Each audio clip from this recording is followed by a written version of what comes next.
Bangalore Chapter and your host for the evening. And I hereby welcome and thank you all for joining this evening on behalf of IC2 Bangalore Chapter Board. Um, as you all know, today we are hosting Shivangi Nadkarni, who will walk us through on the topic of data privacy. As you all know, data privacy has been in the news and a major topic of discussion ever since WhatsApp notified a change in their privacy policy. I think the biggest and the most widespread technology migration in the world has to be from WhatsApp to Telegram or Signal. Like you all, even I'm intrigued by this and would like to hear more from Shivangi. To tell you more about Shivangi, she has done her post-graduation in management from Indian Institute of Management, Calcutta, and her graduation in electrical and electronics engineering from BITS Pilani. And incidentally, she has also passed her CISSP way back in 2003. She has over 24 years of experience in information risk, data privacy, and networks. She has handled multiple roles over the years at CIFI and Wipro before she co-founded Arca. Shivangi has also authored the first textbook on data privacy in India for DSCI for their DSCI certified privacy professional program. She's also on the Asia Advisory Board of IAPP, which is the International Association of Privacy Professionals. And we'll soon have Shivangi talk us through on this topic. Before that, here are some housekeeping rules. You can post your questions on the chat. We'll pick up and have Shivangi answer them. 1.5 CPE will be provided for this session. All the session will be recorded and made available on chapter YouTube channel. I hereby welcome Shivangi. Over to you, Shivangi. Thanks. Thanks so much, Prasanna, and thank you very much for inviting me to this to present this webinar. It's a privilege. I've heard, I mean, especially about the Bangalore chapter being very active on ISC2, so pleasure being here. You're able to see my screen, right? Properly? Yes, Shivangi, we are able to see it. So do feel free to stop and ask questions.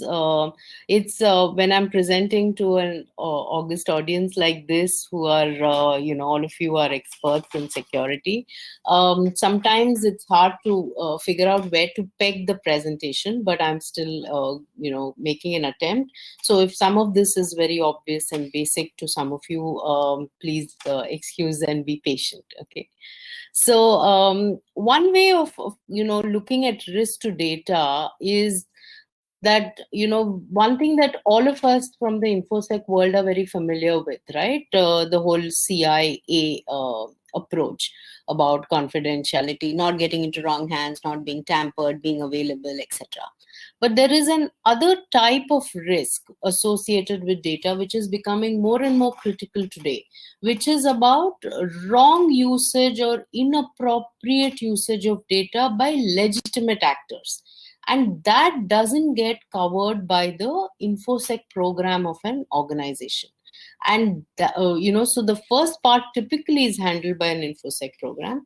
It is this part that for which you need a privacy program, not just for this, for others as well, but just to sort of give you this angle from a risk perspective. Okay. And the other point over here is that it is not all data but only personal data. Okay. Because, you know, I have a lot of people asking questions about why can't it be handled by the infosec program and so on. Usually the gambit overall does not sort of take care of it, right?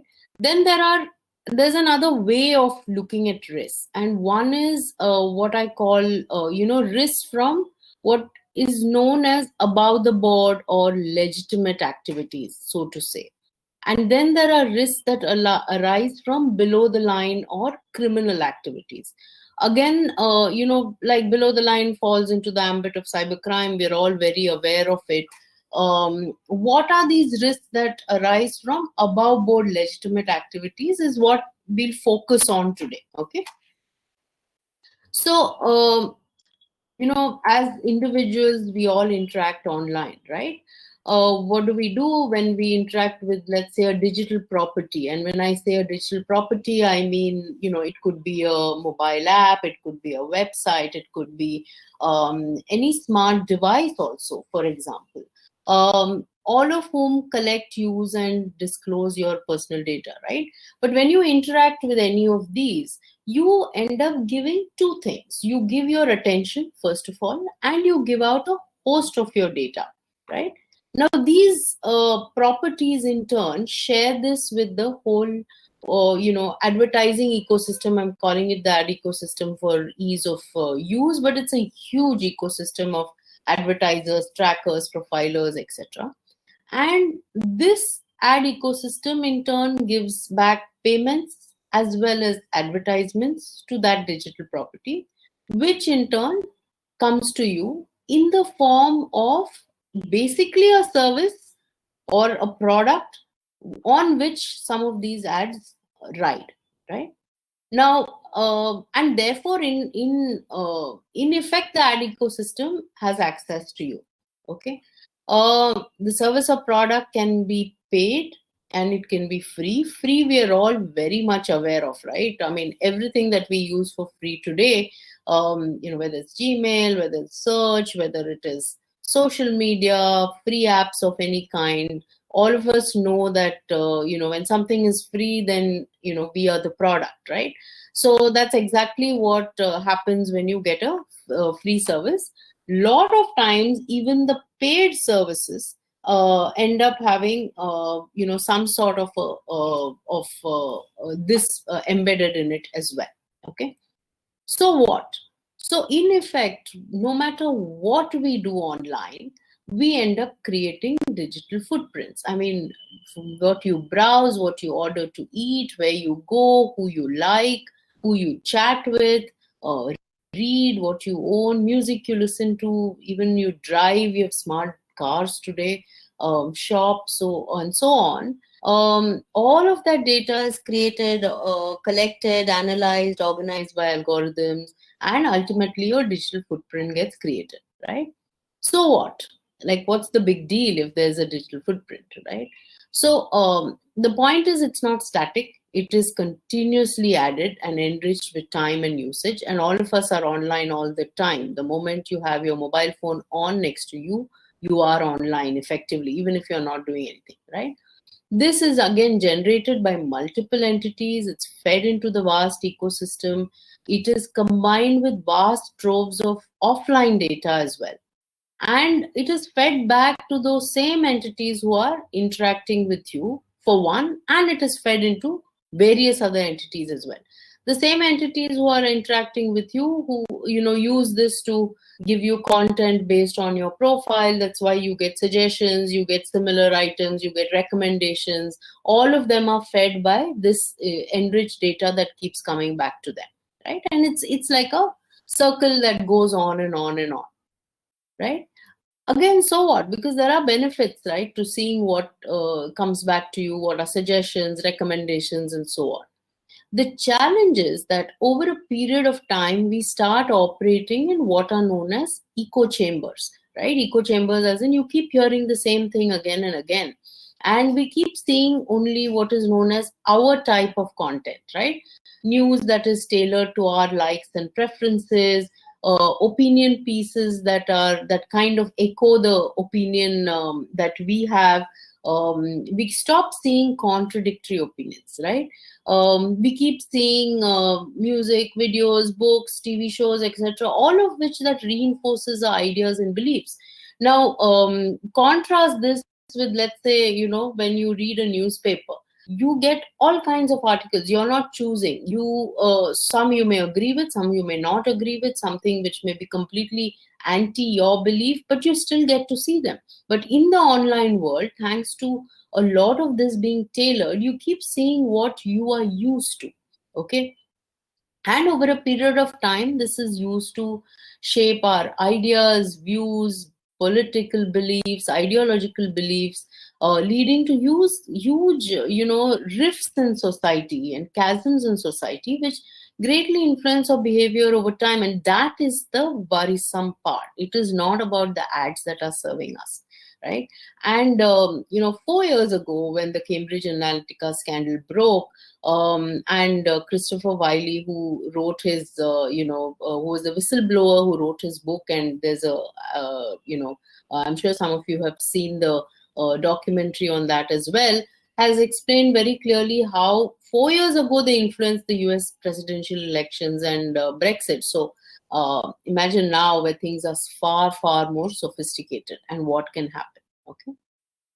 So, how does this happen and what happens in the background? Let's take a simplistic view of the mobile ecosystem, and I'm sure all of you probably are very familiar with this. So, you have apps loaded on the on a mobile device. They connect to it via permissions. Most permissions are required. Some of them are discretionary, and some of these discretionary permissions are what are known as dangerous permissions. Now, dangerous is a terminology coined by Android, not by us. And why are they dangerous? Because the kind of data that gets accessed via these permissions, or the kind of actions that these permissions can take on your mobile phone, can compromise your privacy in a very dangerous manner, which is why they're called dangerous permissions. So stuff like access to camera, access to microphone, access to your SMSs, contacts, location data, what have you. Okay. The other thing is that we all know is that you have SDKs that are embedded in every app, right? Third party SDKs, and they're there for legitimate purposes. They can be used for adding giving out new types of features. It can be used for providing certain types of embedded services and what have you. Now, the thing is that via permissions, data gets collected. It gets shared with the app itself. It gets shared with all the parties to whom the SDK belongs, and who in turn, pump this data out into the tracking, profiling, social media, the ad ecosystems overall. Okay, so essentially, you don't know where your data is going. It's not just the party to whom the apps belong to, right? Let's look at the web ecosystem, far more sophisticated as compared to the mobile apps, and therefore the tracking technologies are again far more sophisticated. So data gets collected, first party content, there's third party content on a website, gets collected directly from the user in the background via social media interactions and so on, and again gets pumped out into all those ecosystems we talked about, right? Then you have the social media identity ecosystem. We're all familiar with all the federated identity pieces like sign in via Facebook, Google, Twitter, etc. And all of us here understand that the moment that happens, the particular app or website gets access to data from your Facebook, Google, or Twitter account. Now, Google themselves, for example, if you take Google, Google gives you three levels of access: basic, medium, full. Full essentially means that whatever me as an individual has access to my account, because I have a user ID password, the app or the website gets that exact same access. And Google themselves warn that think twice before you allow an app or website to take full access. Okay, so think of the compromise that happens. Now, so we at Arca run an annual study every year, which we release in December, where we study the state of mobile apps and websites from India. So we released the fourth edition in December a couple of months ago, and these are some stats from there about Indian apps. Okay, 71% of apps have access to your exact location. And this is in a scenario where you can have access to the rough location, but people are choosing to have access to the exact location. The question is, if I'm hailing a cab, if I'm taking delivery of food, obviously the person needs to know exactly where I am. But why does a music app, Why does a business app need to know my precise location, right? Those are the questions that arise. 50% can read your contacts, 62% have access to camera, and 46% have access to microphone. And this is not social media, this is the regular apps that we test across sectors. And the worrisome thing is the trend in terms of increase. As you can see, it's been going up: microphone, camera, etc. Okay. Websites, 99% of the websites we studied have third-party trackers embedded. On an average, there are 22 third-party trackers embedded in a website, and these are regular corporate websites. Okay, corporate websites, retail, so it covers everything from news, finance, auto, everything. Okay. 93% of websites that have third parties embedded are involved. 93% of those third parties are involved in advertising and tracking. Okay. How do we compare with the world? Take a look. For example, the access to microphone, the ability to record audio, it's almost half in the US and EU. And we test US and EU apps just to benchmark. Look at SMS. The moment Google came down very strongly on SMS permissions, look at the amount of permissions that have gone down. Even in India, it's gone down, but still as high as 28%. Okay. Reading of contacts, half. Reading of other info on the phone, again, half. So we are almost double the world, if not more, in when it comes to most permissions taken, right? So I'm sure this is a scenario that is in some way or the other familiar to all of you. And this is, while I know many of us say it's spooky and we kind of understand, but I'm sure you'll all relate to this. So let's say there's a couple talking of a vacation to Bali during Xmas. Of course, let's hope we get there post-COVID again. And this is just a chat over breakfast in the morning. Okay. A while later, the wife at her office logs in and searches for flights and hotels on Bali on her laptop. The husband hasn't searched for it. A while later, the husband on his iPad starts seeing ads for Bali, right? He's not done any kind of search. By afternoon, she starts receiving SMSs. By evening, let's say the husband's heading back and he sees an ad for resorts on his Facebook page. Mind you, he's not searched at all. And the story goes on and on. I'm sure all of us, in some form or the other, have seen this spookiness happening. So now you know why it happens, given all the permissions that happen in the back end, right? So if we were to put it all together, we share our personal data with an organization either directly or via our apps and web interface, social media, etc. The organization picks up data about us from third parties as well. The whole thing is stored, processed, analyzed, further shared with third parties. Detailed profiles get built, those profiles get further shared, and into vast ecosystems, as I talked about, of advertisers, data brokers, market researchers, etc. And ultimately used to what is known as the big nudge, influence, nudge, shape ideas, opinions, and decisions. And that is where the big problem lies today. Okay. So the natural question is there something we can do about this? As individuals, nothing much really. There's just so much you can do about being careful, which is why governments, regulators, courts, civil society, etc., need to step in to be able to define rights of individuals over their personal data and enable the protection of these rights. And as organizations, you can do the good thing, implement best practices and programs to again safeguard the rights of your data subjects or data principals, which are the individuals that you're discussing, interacting with, right? So, so any questions so far?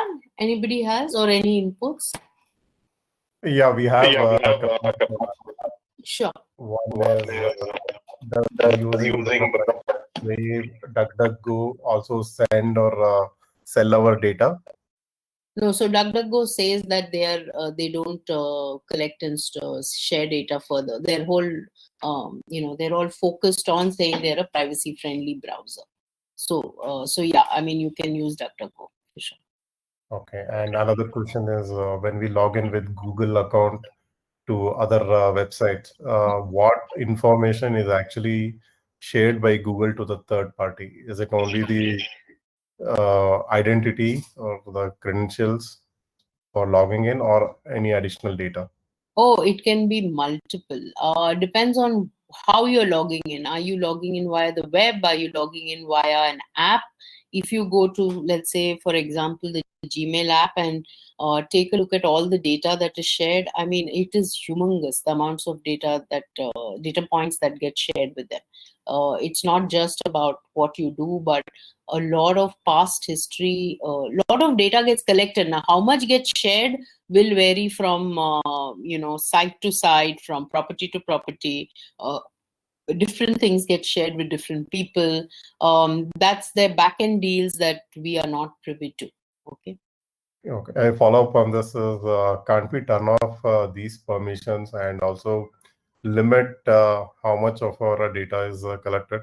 I think the new cookie law actually I've seen which gives me a list of toggle buttons, whether functional cookies or targeted cookies, etc. So is there a similar option also available there?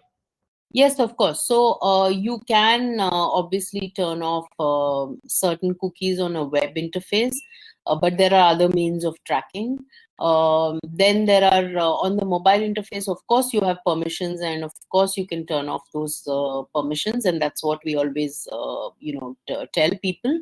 At the same time, the app has to allow you to turn off permissions. That's the first thing. Secondly, many apps don't function if you turn off permissions. Okay, so it depends on the kind of app.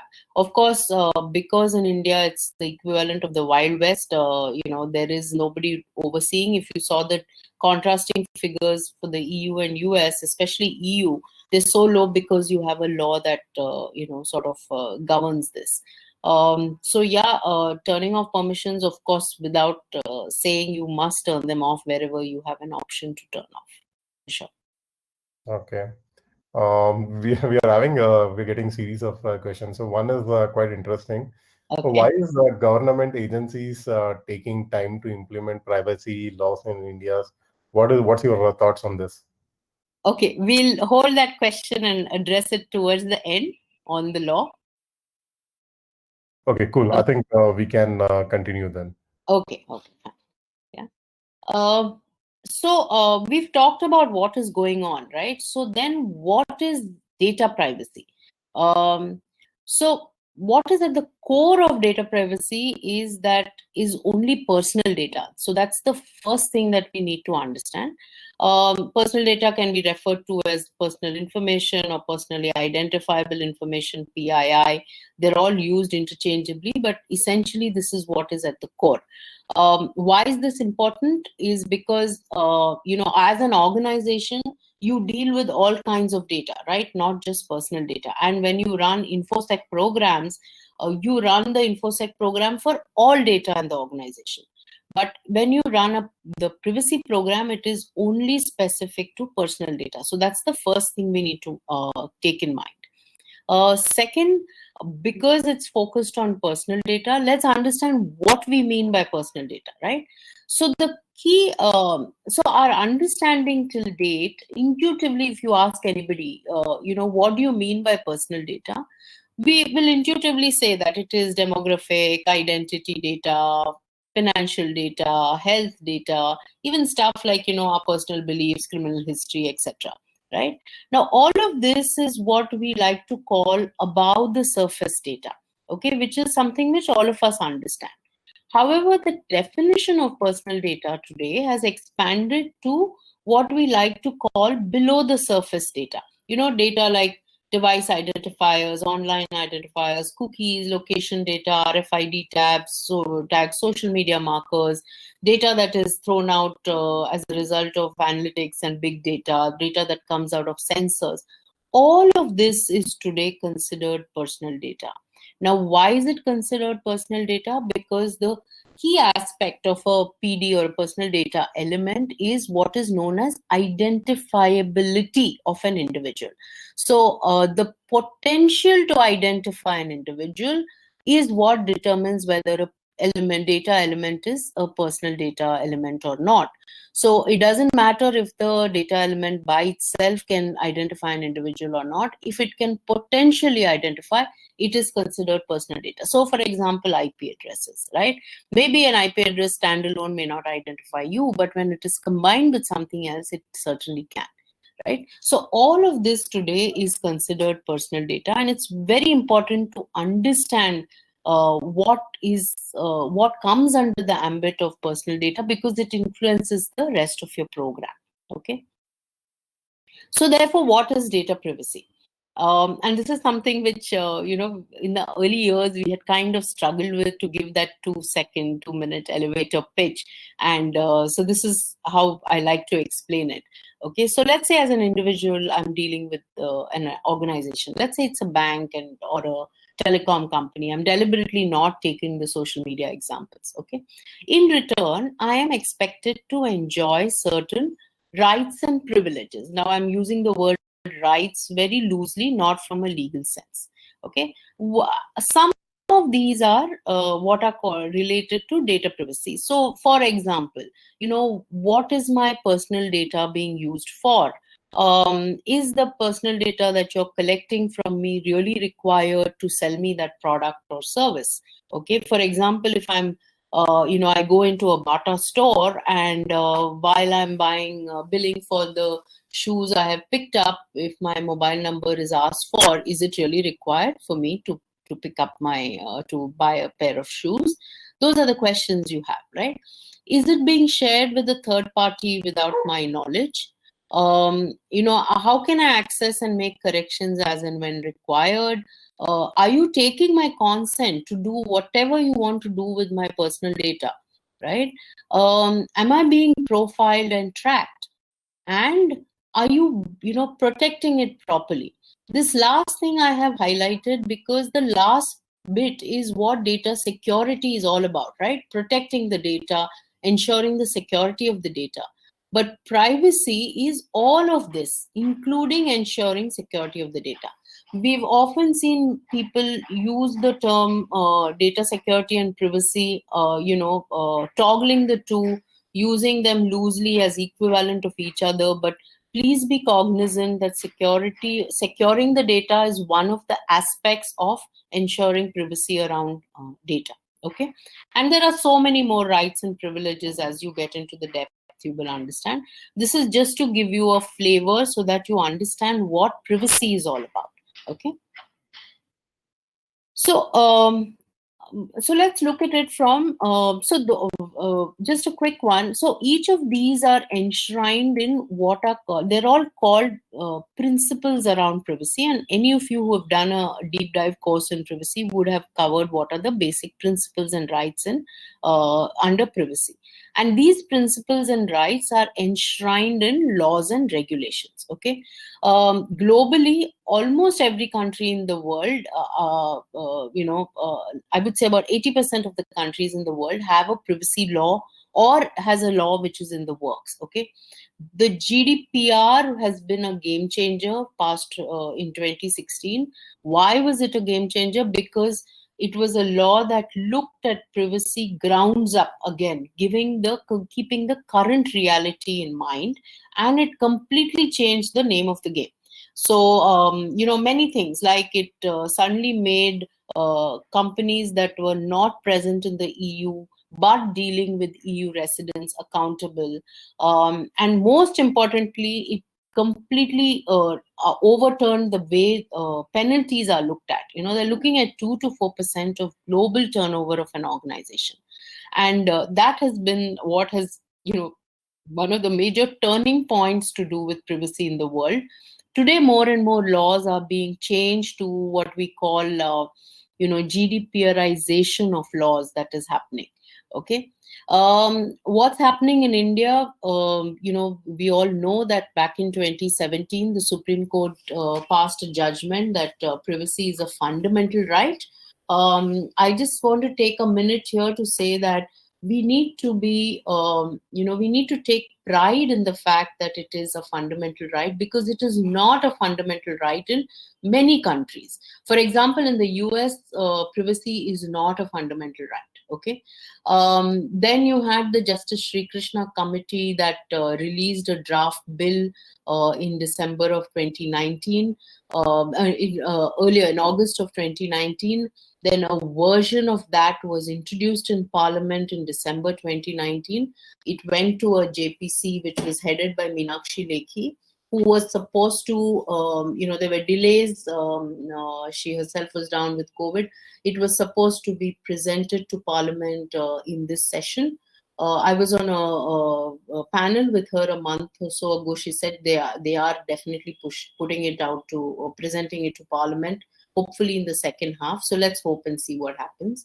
Meanwhile, you've always had the IT Act, which under Section 43A, where you have the sensitive data protection rules. Of course, I haven't seen too many people paying too much of cognizance to those rules. Okay, so let's wait and see what happens. Just a point over here I want to say, and I've been for almost 10 years in this sector. Although this argument has come down, I still hear it, and that is that, oh, okay, all this is fine, but end of the day, we are a country where we will culturally, privacy is never going to work. I will sit next to a stranger on a bus or a flight or a train, and I'll share my entire life history with the stranger. So the point that is being missed in this whole argument is that for the next 10 generations, we will keep sharing our life history with the stranger next to us on the bus, train, or plane. However, the point is not about that. The point is that we are the second largest digital nation in the world, and our data, the largest being China, is cordoned off.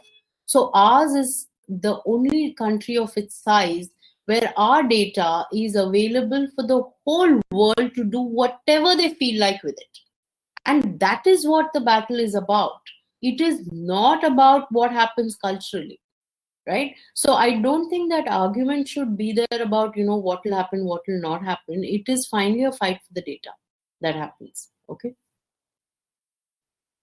So this is about laws. A quick look at how do you, therefore, any privacy law or regulation, and this we come from, analyzing multiple laws. We internally have analyzed about 36 laws, and we have an internal framework. If you look at any law from an organization's perspective, you can look at three standard elements. One is there are privacy principles that are embedded in the law, and every law has them clearly articulated. Different terminologies sometimes used, they're grouped together here and there differently, but they're all there.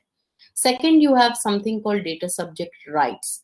Rights are something which an individual at any time can invoke and ask for it. Like, for example, all of us know that, someone can approach a company and say, erase all my data, for example, right to erasure. Similarly, you have various rights, and they're different and under different laws. And then you have a whole set of obligations on organizations that they need to follow, depending on whether they're a controller or a processor of data, and which are a combination of people, process, and technology overall. Okay. So, for example, under the proposed India Personal Data Protection Bill, you have the principles that have been articulated there are, you need to have a legal basis for processing data. Like, for example, consent is one common way. I have to consent to allowing you to process my data. And by process, I mean everything from the whole life cycle, from collection to destruction. Okay. There's a limitation of purpose, which is, purpose limitation is a very core principle of privacy, which is that you will use the data only for the purpose for which it has been consented to. Okay, so you will limit the purpose that it is being used for. Collection limitation, you will collect data only that is required and not more than that. Retention limitation, you will retain data only for as long as it is required. Notice and choice, you will give a notice about what you're doing, you will provide choice. One of the problems today is that we as individuals do not get choice about many things that we do, right? And security, of course, is a very important piece of the whole part, right? The data subject rights that are being offered under the PDPB, and mind you, any of this can change, is right to confirmation and access. It's an interesting thing about confirmation, which means I can today go up to any organization and ask for a confirmation of whether they have my data or not, whether I'm a customer or not, by the way. Okay, and if they have, I have a right to access that data. Right to correction and erasure, which means I can correct it, I can ask for erasure. Right to data portability, right to be forgotten, which means you don't pass it on further, and so on. Okay, and then there are a whole host of obligations depending on what your role is.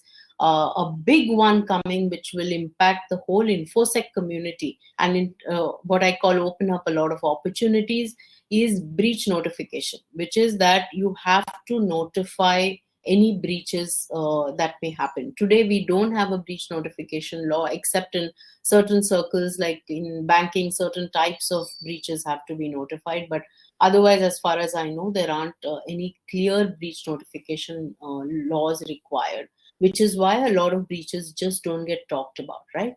Then, things like appointing a data protection officer, implementing privacy by design. There's a concept of data trust scores being allocated to companies that has come up. A whole bunch of constraints on cross-border transfer, and data audits being performed, so on. Okay, so these are just some samples that are coming up. Why should data privacy laws be taken seriously? I think forget anything else, just the penalties. Okay, so look at the penalties that the India PDPB talked about. Okay, they're saying 4% or up to 15 crores of the turnover for violation of any privacy principles or grounds of processing or transferring data outside India under conditions not acceptable or not implementing security safeguards. Up to 2% or 5 crores is for other kinds of breaches. And then, of course, there are what we call non-major, for small transgressions, you can, be fined various fines. And of course, understand that beyond this, the individual can always seek compensation with the courts. Okay. So I will take this last section quickly, and then let's do the discussion Q&A. Okay, wearing our is that okay? Or That's fine. That's fine. okay, so let's wear our organizational hats and look at what are the challenges for organizations that are coming up as a result of the privacy program. Okay. So, of course, we all wish, can life be so simple that you have a law, there is an equivalent implementation checklist, and we just keep checking off items and they're done. Unfortunately, it is not such a simple one-to-one kind of thing. And, therefore, you need to really run a privacy program.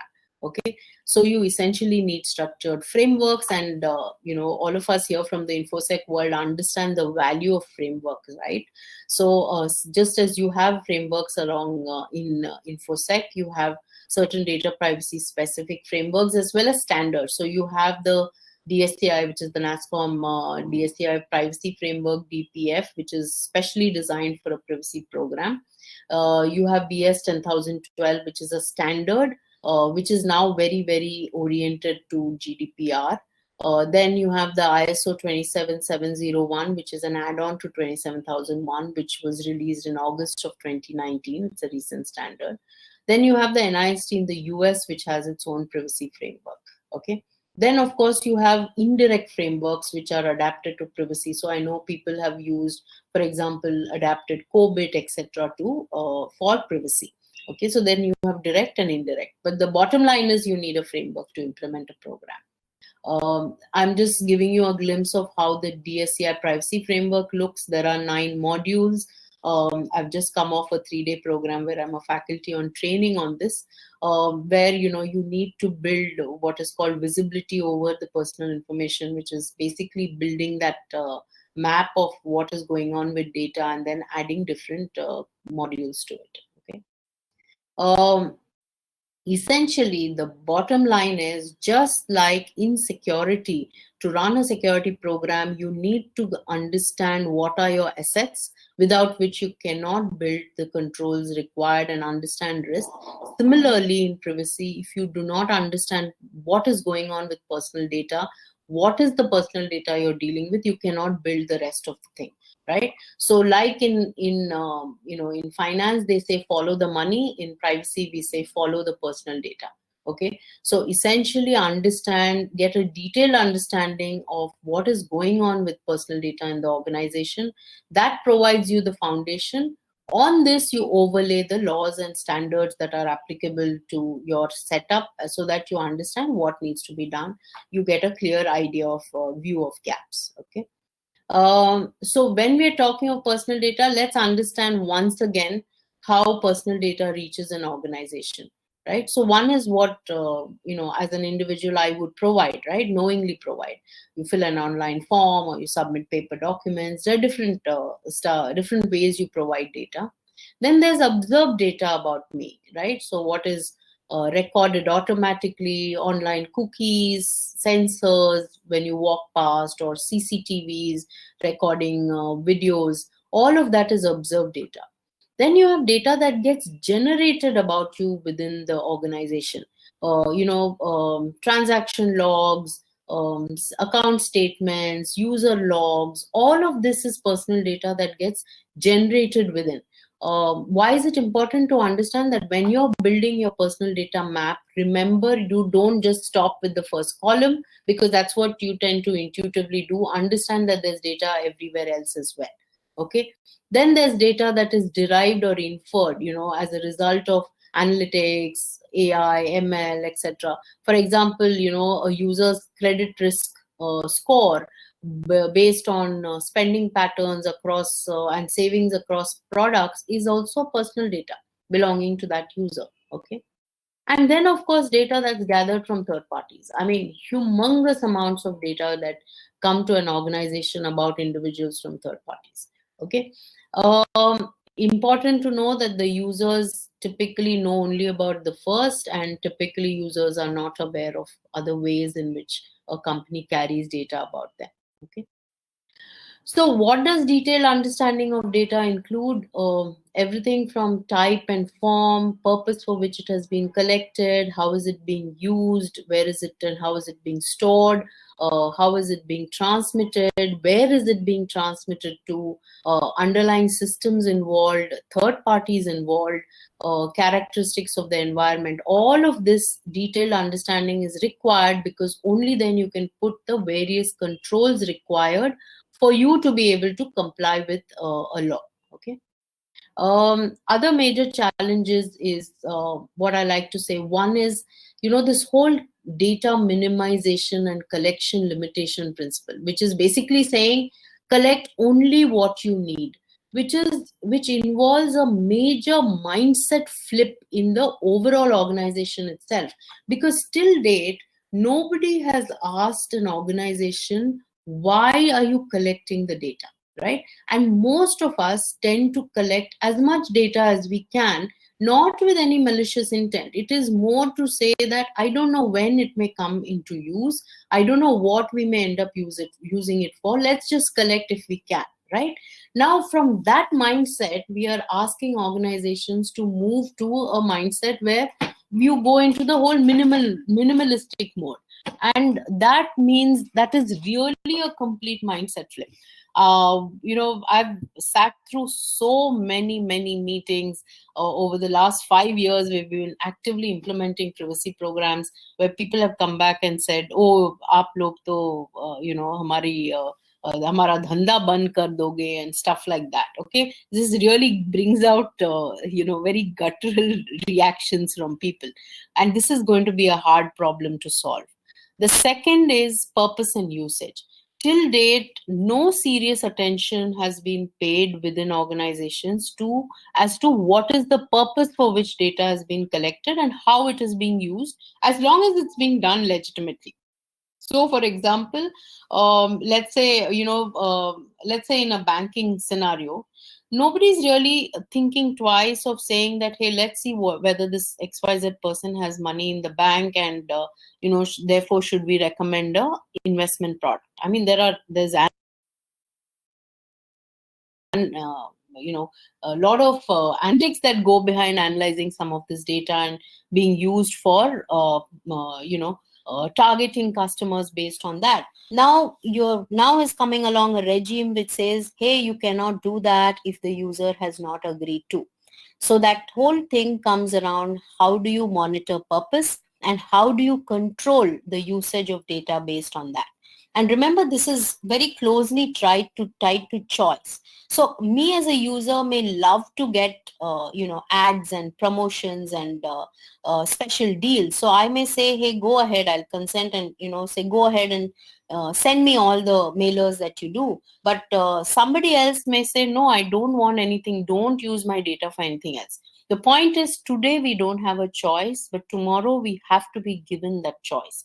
Now, as an organization, to implement that is a major challenge. It's not easy. Okay. A word on privacy breaches. So I like to look at privacy breaches in two buckets. One is what we call the security related privacy breaches, all to do with data leakage, data being stolen, tampered with, which typically your existing InfoSec program will take care of. Okay, so we are not so worried. We kind of use that same thing to manage those privacy breaches. But then there are other types of privacy breaches, like using data for a disallowed purpose, transferring data across borders when it is not allowed, denial of rights. Say somebody comes and says, erase my data, and you don't do it. Non-compliance with a lot of the org measures that are specified. They're also breaches. And therefore, when you have to set up a system for managing breaches, incident management, it needs to include these boxes as well, because there is a lot of penalty riding on some of these transgressions. Okay. Some key learnings from, as I said, last 5 years of working, doing over 100 engagements, both with large and small organizations, is that this is a new paradigm. The unknowns are huge. It's like, literally peeling off the onion. You take something and then you realize, oh my God, there's something below it and something below it and something below it types. Okay. You need to run them as two independent programs, security and privacy. There are overlaps when it comes to security of the personal data, but otherwise now you know enough as to why you need to run them as two independent programs. I have sat through numerous sessions where people have said, no, is security part of privacy? Is privacy a part of security? Should there be data governance before, after? I always say these are great theoretical discussions to have, but on the ground, when you need to implement, just implement two programs. You will need them because each of them are vast and deep by themselves. Okay. Also, remember, implementing a privacy program takes a long time. Okay. And we're talking years, not months. Even for an organization the size of, let's say, 700, 800 people, you still take about a year to implement. Okay. So remember, it is not an overnight thing, right? And the stakeholders are dispersed. It is not just the CISO or the CIO who needs to lead it.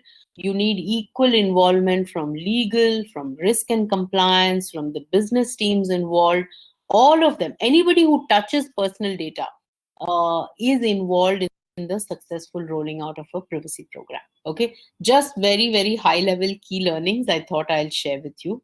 So a quick thing before I end about who we are.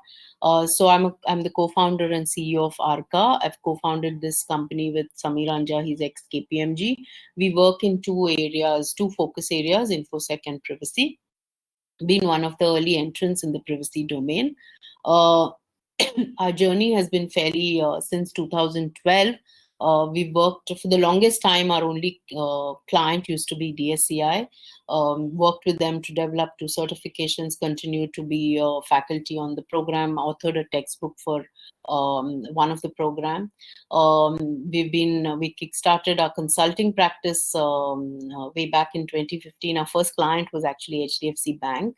And after that, we realized very early that this is a problem. I mean, we've watched the security industry for a long time, both Samir and I, and have seen how the shortage of skill sets has only become more and more sort of exacerbated.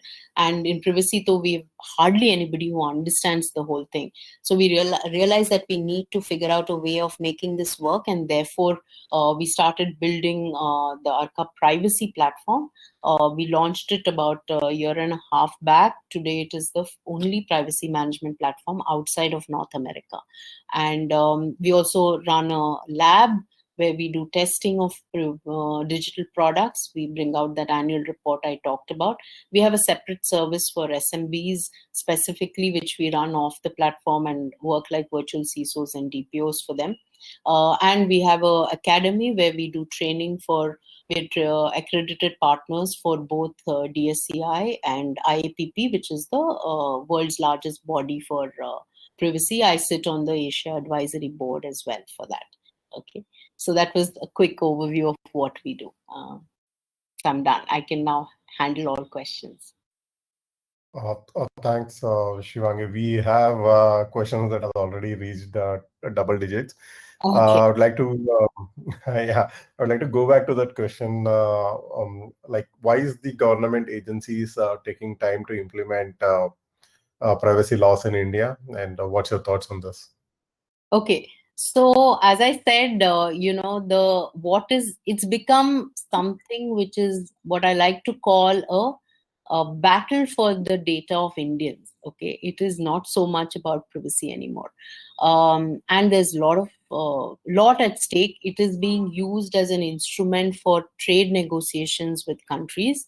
There is now the whole aspect of, some of you may be following the whole NPD thing now, non-personal data report that was released by the Chris Gopalakrishnan committee. That has also come onto the sideline. So there is a lot of debate going on still about, therefore, what goes into the law. I don't think any other sort of law has seen so much of global attention that the Indian Personal Data Protection Bill is seeing. And therefore, I think, people are taking time. Meenakshi Lekhi has said that there are something like 79 amendments suggested by her JPC. So we don't know, what version will come out and finally what will get passed. There is a commitment made by the government to the Supreme Court to implement a law, and there is huge pressure on India to implement a law because, as you know, there's a lot at stake. Okay, so I think it's a matter of time. May not be in this budget session, maybe a session down the line, whatever. But I have a feeling. That's what it's otherwise up for guessing. We don't know. The other angle, somebody else from the policy community was mentioning a while ago, was about how maybe there is there are other things that are also diverting the government currently, like the farm bill and so on. So maybe there isn't enough focus being put on this. So that could also be another reason. Okay. Showing you one request. Is it possible to put the first slide? Sure. Yeah. While you do that, I have a follow-up question on this. How would the government be bound by the privacy laws? For example, collection of data for vaccination, Aadhaar, etc.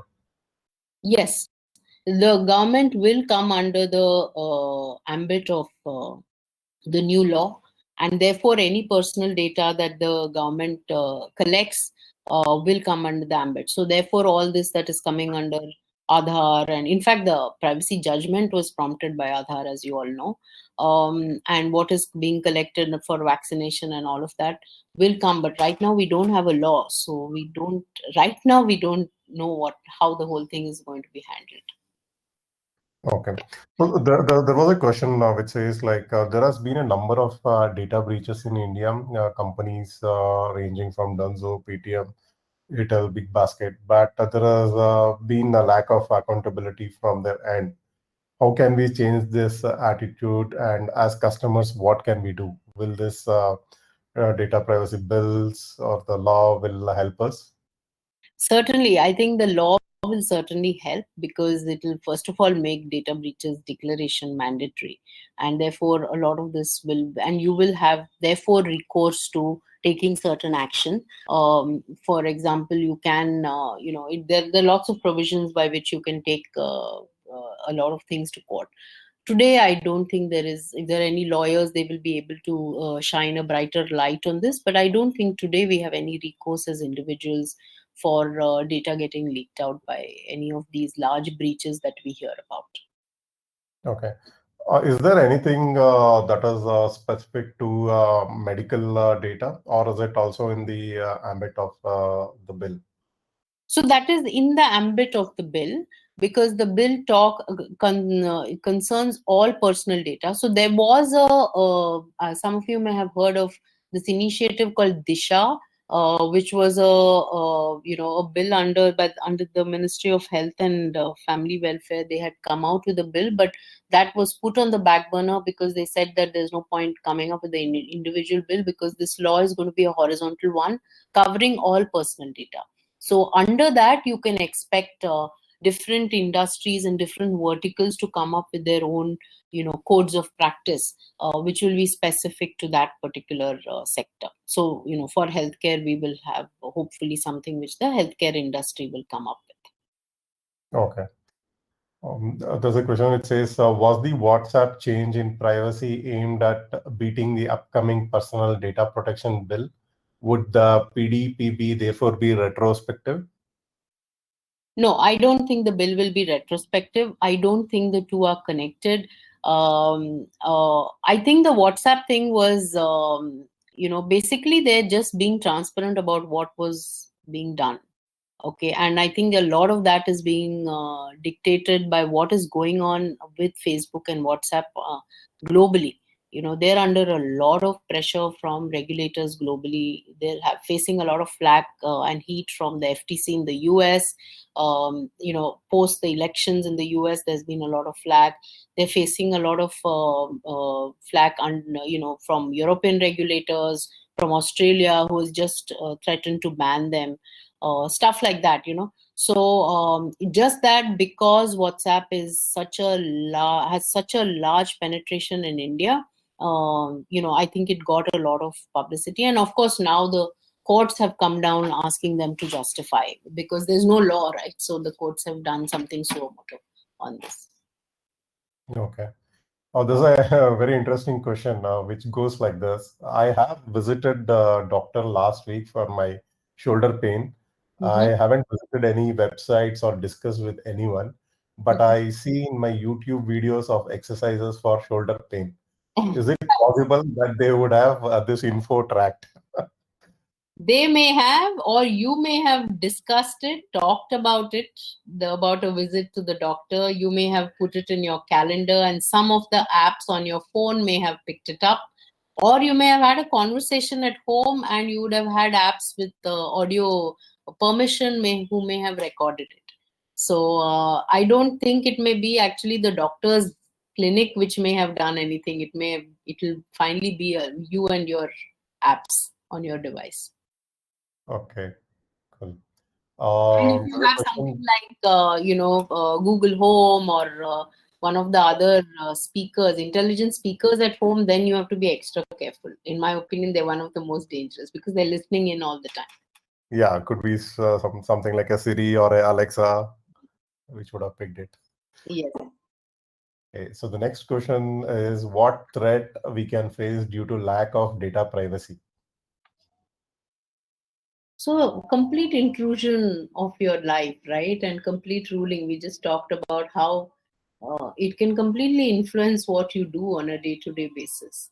So I know of people in the industry who, for example, if they're looking for something and all have a particular point of view, they'll purposely go and Google a search term which is exactly the opposite of what they believe in, just so that they see differential points of view, So I think that's the ultimate thing. On a day-to-day basis, all these threats, of you being constantly under the camera and essentially being tracked and all the time Being watched as well. watched. Yeah, Big Brother, as they say. Yeah. So there's one question which says, what kind of help or support does the App Store provide in checking these permissions? And do they do an audit before publishing or whenever there is an update to that particular app? So the App Store from Apple, which is they have come up with this concept of nutrition labels, right? Which is very interesting. So they the privacy nutrition labels, where they're now going to force apps to declare all the data that they collect, all the personal data that they collect, and declare it. So like you have food labels which have to declare all that is the ingredients and how many calories from what. Similarly, they've come up with the concept of data nutrition labels, and that's going to be very interesting because people are going to be forced to then declare what all they've collected. The second thing is that they're putting in place what is called a choice at the ad ID level. So if you use an iOS device, then there is a central advertising ID which is essentially used to track across apps. And at that ID level itself, they're giving the user a choice of saying that do you want to allow people to access or not. And if you switch off access at that, it'll curb the amount of data that's being collected about you quite a bit. So apart from that, of course, both Google and Apple have some very stringent policies around apps. For example, a year or so ago, Google came up with the for if you take SMS permission, for example, you have to jump through hoops. Some of you who may have been involved in developing apps will be familiar with this. That you have to really jump through hoops to be able to take SMS permission to justify. So immediately you can see, like if by the way, you can go and download our report from our website. You can see a immediate dip in SMS permissions over the previous years the moment this got actioned off by Google. So these ecosystem changes that are coming are going to completely change the way the ad industry works. The other thing that they're doing is what is known as the demise of the third party cookie. Already Safari and Mozilla, for example, have already removed third party cookies support. Google is taking it away from Chrome, which is going to impact the whole backend ad industry big time. So they are going through a complete upheaval on what is going on with the whole ad tech ecosystem. So these are interesting times. This year is going to be a very interesting year to wait and watch on all of these developments and the impact on it. Okay. So on that note, we have two related questions. One is, what is the scope and future for data privacy? And what kind of job opportunities can be there for a lawyer in data privacy sector? Okay, a lot of opportunities. I say that privacy today is where the security industry was 20 years ago. Okay, so those of you who jump in now are going to have a huge opportunity from a career point of view for sure. And there are roles for everybody. There are roles for lawyers for sure. There is so much that is not understood and so much of interpretation that's required from a legal perspective. There are roles for privacy engineers and technologists. There are roles for practitioners to roll out programs. There are roles for auditors. There are roles for testers and assessors. So I mean, the whole world is kind of open, and huge opportunities ahead for sure. Okay. I think the next question is quite common. It says, if I have an Indian website which can be accessed by European Union nationals, do I need to comply with GDPR while collecting PII? And how does the EU ensure millions of websites hosted outside EU comply with GDPR? On this note, I remember, I think some websites actually stopped serving pages to the EU zone. Yes, yes. So, so the thing is, there's a lot of misinterpretation about this. So there's a guidance issued quite some time back actually by one of the by the EDPB, which is the European Data Protection Board, on section. This is section 3 of the GDPR. Okay, so basically, if you're not actively targeting a European national, okay, then the website doesn't need to bother about GDPR. But if you are actively targeting a European resident, not even a national, somebody who's residing in the US, if you're actively targeting goods or services towards them, then you need to comply with the GDPR. Okay, and there's a fine line dividing the two. It's good to go and read that guidance. It gives a lot of examples and cases to help clarify some of this. So it's not as though, you run a small, let's say, a foods business, which is a hyper local kind of business. Do you need to, comply with the GDPR? Certainly not. So it's not as though it's required for everything. Okay. So the next question is, what courses can we pursue related to privacy, and what are some books that you would recommend on this subject? Okay, so the two organizations which have very good certifications are locally you have DSCI, and internationally you have the IAPP. IAPP has 3 types of certifications. They have something called the CIPT, which is essentially for privacy engineering. They have the CIPP slash EU slash US slash Asia, etc., which is more focused along the law portions, the privacy laws of these countries. So you can take them if you're coming from a legal or a business angle. And then you have CIPM, which is the Certified Information Privacy Manager, which is more to help you manage a privacy program. So you have 3 types of certifications from IAPP. And then DSCI has 2 certifications. They have the DCPP, which is the DSCI Certified Privacy Professional, which is a domain certification. There are 10 domains, and they do a deep dive into every domain. And then you have the DCPLA, which is the DSCI Certified Privacy Lead Auditor, which is a program around the DSCI Privacy Framework, which is to implement the privacy framework. So depending on what kind of work you do and what kind of exposure you have, you should pick up one domain slash technical certification and one program management, privacy program management certification, to have that balance, so that you understand the domain and you are able to also implement the two. That's the recommendation that we typically give people. Okay, cool. And questions are flowing, which is great. Quite honestly, I think we haven't received these many questions in our sessions earlier. Okay. Thanks to you. So there's a question which asks, like, is there any rating for all the apps in terms of privacy? Good question. And no, there isn't, unfortunately. But I do know that several people are working towards a rating system, including us. We're doing some work internally on this. So hopefully somewhere shortly you should start seeing some certifications and ratings for apps specifically. Okay. So next question is around settings. Let's say if we change our mobile, apps could be reinstalled and a permission carefully given. Is there any kind of super app that will through which we can control? I think there are a couple of them that I've heard of. We've not tested any. You can check out, these things keep popping up from time to time. So you'll have to do a search to see if there is an app like this, any kind of super app.